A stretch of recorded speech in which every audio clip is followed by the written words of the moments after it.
Dear Patriots, before the news starts, please subscribe to our patriotic channel by clicking the subscribe button.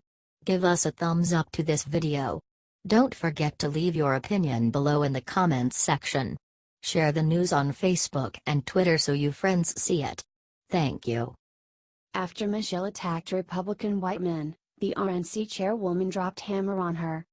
Michelle Obama landed in hot water this week when she spoke at the Pennsylvania Conference for Women on Tuesday, in which she gave a speech calling Republicans all men, all white. Don't you love when so-called feminists literally erase the contributions and voices of women and people of color when it doesn't fit their narrative? What you can see is this real dichotomy. On one side of the room, it's a feeling of color. On one side of the room, it's literally gray and white. Literally, that's the color palette on one side of the room. She continued. On the other side of the room, there are yellows and blues and whites and greens. Physically, there's a difference in color, in the tone, because one side, all men, all white. On the other side, some women, some people of color. She then said that because of the all white, all men on the Republican side people don't trust politics. Ronna McDaniel, the chairwoman of the Republican National Committee, yes, women can be Republicans too, took issue with this blanket statement, saying in an interview with Fox News on Thursday. It's unfortunate Michelle Obama would disregard the contributions of conservative women and people of all backgrounds with one sweeping, false accusation. There are many women and people of color in the Republican Party. Remember the 2016 election, when the GOP had a black candidate, 2 Hispanic candidates, an Indian American candidate, and a woman candidate, versus only white people on the Democrats' side. There is diversity in the GOP, and when Michelle Obama said that there is only white men, she totally disregarded those people. Glad the RNC has an awesome chairwoman in Ronna McDaniel to tell it like it is. Share it out if you agree. HT Fox News.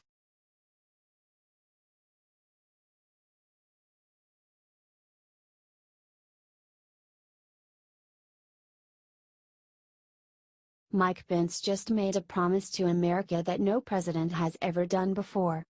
One thing that President Trump and VP Mike Pence realize is that America has been needing something to be proud of again. Sure, we can say we are number one, but we need to do something truly awe-inspiring to prove it. That's why today, VP Pence was chosen to speak at the first convening of the National Space Council since 1993. He declared with absolute certainty that we will lead in space again and made a promise that no other president in history has ever done. The vice president promised that, under President Trump's leadership, America will make it to Mars and visit the moon again. Not only to leave behind footprints and flags but to build the foundations we need to send Americans to Mars and beyond. Now, it is worth noting that Barack Obama promised countless times to bring back the National Space Council but instead gutted NASA into obscurity and never convened the council once. Within just months of the Trump presidency, NASA has been restored and today the council was convened. The thing is, the media will not give him credit for a damn thing. As a millennial myself, I'm excited to see America do something truly incredible again in my lifetime. Sadly, it feels like that has been lacking for younger people to see. I'm sure when they see what Trump has done, they will be so filled with pride in our country again they will quit their dumb protests and hate groups. So let's share this out everywhere and let people know that America is really and truly about to be great again.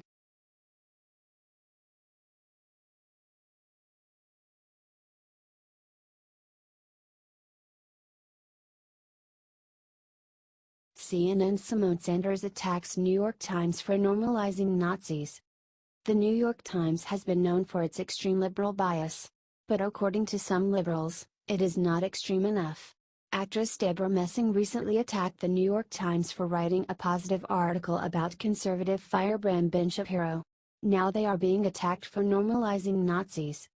They wrote an article called "In America's Heartland, the Nazi Sympathizer Next Door."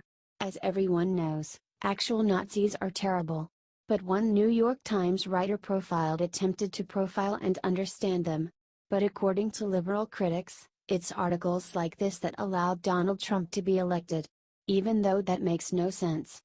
In Ohio, amid the row crops and rolling hills, the Olive Gardens and Steak and Shakes, Mr. Hoveder's presence can make hardly a ripple. He is the Nazi sympathizer next door, polite and low-key at a time the old boundaries of accepted political activity can seem alarmingly in flux. Most Americans would be disgusted and baffled by his casually approving remarks about Hitler, disdain for democracy and belief that the races are better off separate, writes the New York Times. But his tattoos are innocuous pop culture references. A slice of cherry pie adorns one arm, a homage to the TV show Twin Peaks. He says he prefers to spread the gospel of white nationalism with satire. He is a big Seinfeld fan, they write. CNN's Symone Sanders wasn't happy. Let me explain to some of you why this is trash and why the NITS needs more people of color at the decision-making table. First, this is reporting on something that is not freaking normal, but the profile in and of itself normalizes white nationalism, tweets Sanders.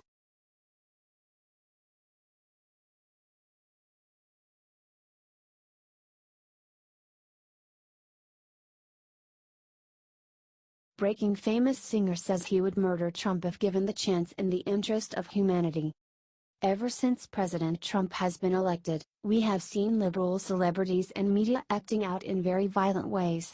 It has only been getting worse. Morrissey, former frontman of the British band The Smiths, revealed that he would murder President Trump if given the chance.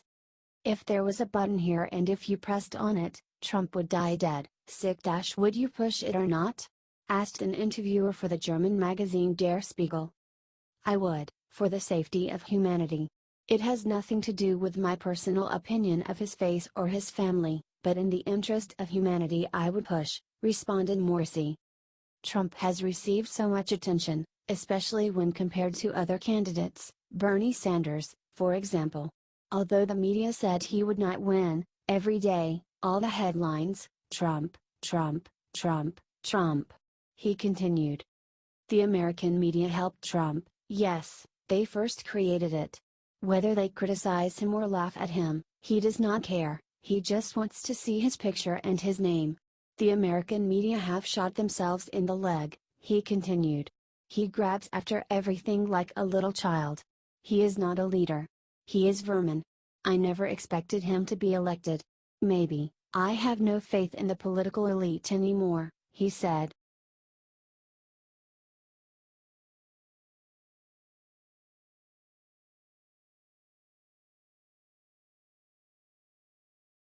Susan Sarandon defies Dems, says we would be at war if Hillary had won. I think she's very dangerous. During the 2016 election, Academy Award-winning actress Susan Sarandon was a big supporter of progressive candidate Bernie Sanders. When Sanders ended up losing to Hillary Clinton in the Democratic primaries, Susan refused to dutifully back Hillary in the general election. Sarandon instead continued to speak the truth about Hillary Clinton, much to the chagrin of Democratic Party leaders. The past year since the election evidently has done little to allay Susan's fears about a Hillary Clinton presidency, as she just went off in an interview about what a disaster Clinton presidency would have been. Sarandon is not a fan of Republican Trump, but she clearly understands where Trump voters are coming from. She started off by saying to the British Guardian newspaper, "Well, I knew that New York was going to go for Hillary. It was probably the easiest place to vote for, Jill Stein. Bringing attention to working class issues is not a luxury. People are really hurting, that's how this guy got in. What we should be discussing is not the election, but how we got to the point where Trump was the answer." Before the election, Sarandon had stated that Hillary was more dangerous than Donald Trump. When the interviewer asked if she still believed it, she responded, "Not exactly, but I don't mind that quote. I did think she was very, very dangerous. We would still be fracking, we would be at war, if she was president. It wouldn't be much smoother. Look what happened under Obama that we didn't notice." She went on, ripping Democrat Obama, she would have done it the way Obama did it, which was sneakily. He deported more people than have been deported now. How he got the Nobel Peace Prize, I don't know. I think it was very important to have a black family in the White House, and I think some of the stuff he did was good. He tried really hard about healthcare. But he didn't go all the way because of Big Pharma. Are you glad leftist Sarandon is telling the truth about corrupt Democrats like Hillary and Obama?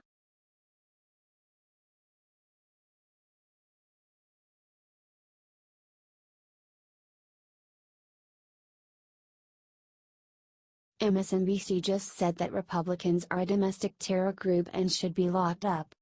It is ridiculous how liberals feel like they can make outlandish, baseless accusations about Republicans, but then try to play down any attacks against them by conservatives as merely being fake news.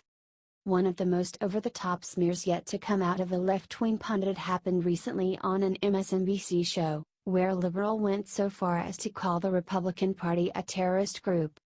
The discussion on AM Joy started straightforwardly enough, with host Joy Reid asking Democratic pollster Fernand Armandi, "We know that Florida has a large abundance of people who are on CHIP. In a state like that, can the members of Congress from Florida afford not to renew CHIP? And why haven't they pushed for it?" Armandi began by answering a rational fashion, albeit wrongly, "It's an excellent question, Joy. You know, Florida and many other states would be decimated, Florida's children, other children." Fernando then immediately went off the deep end about Republicans, stating, "And I think it leads to the question, is it any surprise that the party that is pro-pay for play, pro-Putin, and now with Roy Moore, pro-pedophilia, the fact that they're anti-children, is that any surprise? I don't think it is.